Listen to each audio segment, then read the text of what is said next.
નમસ્કાર મિત્રો, સ્વાગત છે તમારું મારી યુટ્યુબ ચેનલ ગુજરાત જોબ ગાઈડમાં। આજે આપણે વાત કરીશું આયુષ્માન કાર્ડ વિશે। લગભગ બધાએ આનું નામ સાંભળ્યું જ હશે। લાખો લોકો માટે તો આ એક આશા જેવું છે। પણ શું આ કાર્ડનો મતલબ એ છે કે બધી જ સારવાર એકદમ મફત? ચાલો આજે આપણે આ કાર્ડને લગતી જે સૌથી મોટી ગેરસમજો છે ને એને જ દૂર કરીએ અને સમજીએ કે આના સાચા નિયમો શું છે। ઘણા લોકો એવું માને છે કે ભાઈ હાથમાં આયુષ્માન કાર્ડ આવી ગયું એટલે હવે હોસ્પિટલના બધા જ ખર્ચામાંથી છૂટી। પણ જુઓ, હકીકત થોડીક અલગ છે। આ કાર્ડ બહુ મોટો સહારો છે, એમાં કોઈ શંકા નથી, પણ એની પણ અમુક મર્યાદાઓ છે અને એ જાણવી બહુ જ જરૂરી છે। તો આપણે શરૂઆત ત્યાંથી જ કરીએ જ। સૌથી મોટો સવાલ, કાર્ડ છે તો શું બધું જ મફત છે? લોકોના મનમાં શું ચાલી રહ્યું છે અને વાસ્તવિકતા શું છે? ચાલો જોઈએ। અને જુઓ, આ જે વાત લખી છે ને એ 100% સાચી છે। આયુષ્માન ભારત યોજના ખરેખર લાખો પરિવારો માટે એક આશાનું કિરણ બનીને આવી છે। જ્યારે કોઈ ગંભીર બીમારી આવે ને ત્યારે પૈસાની ચિંતામાંથી જે મુક્તિ મળે છે ને એ આ યોજનાનો સૌથી મોટો ફાયદો છે। પણ અહીંયા જ સૌથી મોટી ગૂંચવણ ઊભી થાય છે। ખરેખર કઈ વસ્તુઓનો ખર્ચ આ કાર્ડમાં કવર થાય છે? મોટાભાગના લોકો અહીં જ ભૂલ કરી બેસે છે।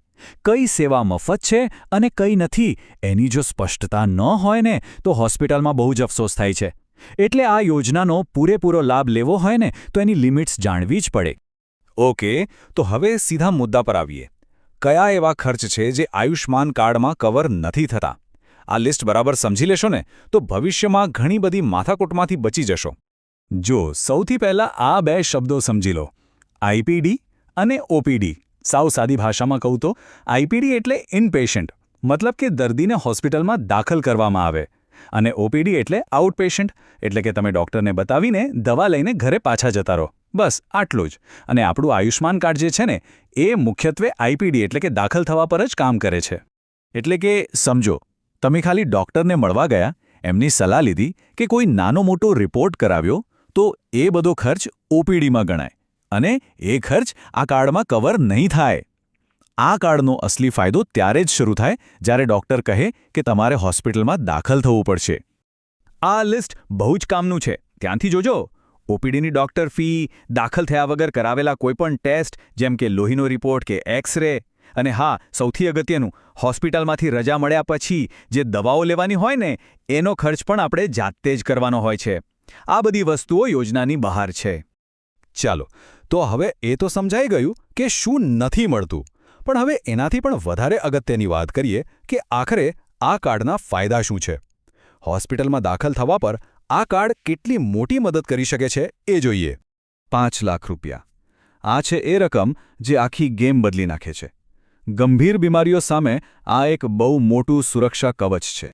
અહીં એક વાત ખાસ યાદ રાખવાની છે, આ 5 લાખ રૂપિયાની જે લિમિટ છે એ કોઈ એક વ્યક્તિ માટે નથી। કાર્ડમાં જેટલા પણ લોકોના નામ છે એ આખા પરિવાર માટે ભેગી મળીને છે, અને એ પણ એક વર્ષ માટે।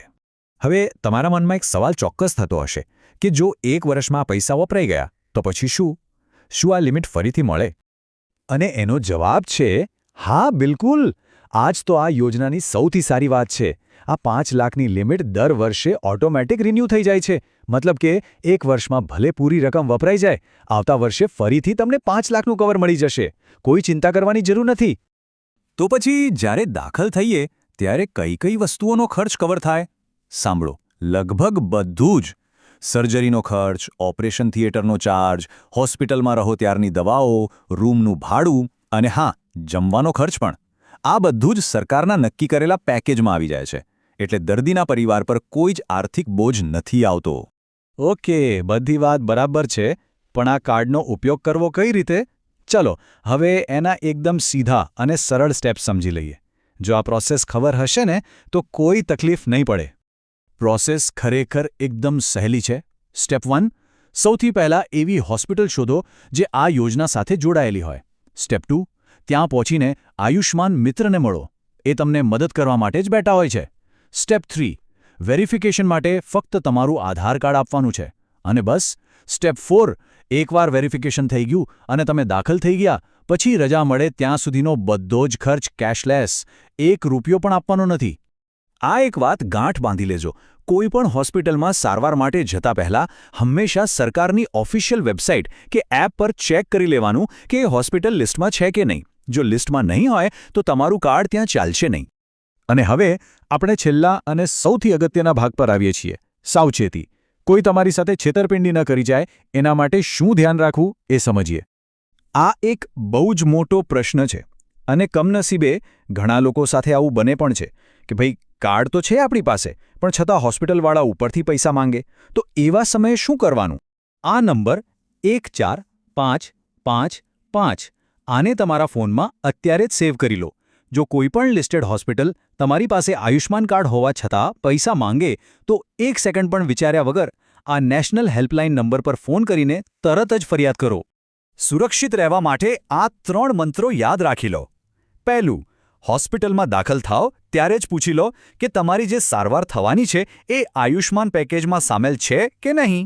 બીજું, જો કોઈ ખોટી રીતે પૈસા માંગે તો તરત જ હેલ્પલાઇન પર જાણ કરો.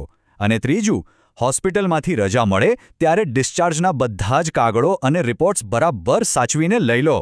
એક વાત સમજી લો, આ ડિસ્ચાર્જ પેપર અને રિપોર્ટ્સ ખાલી કાગળના ટુકડા નથી.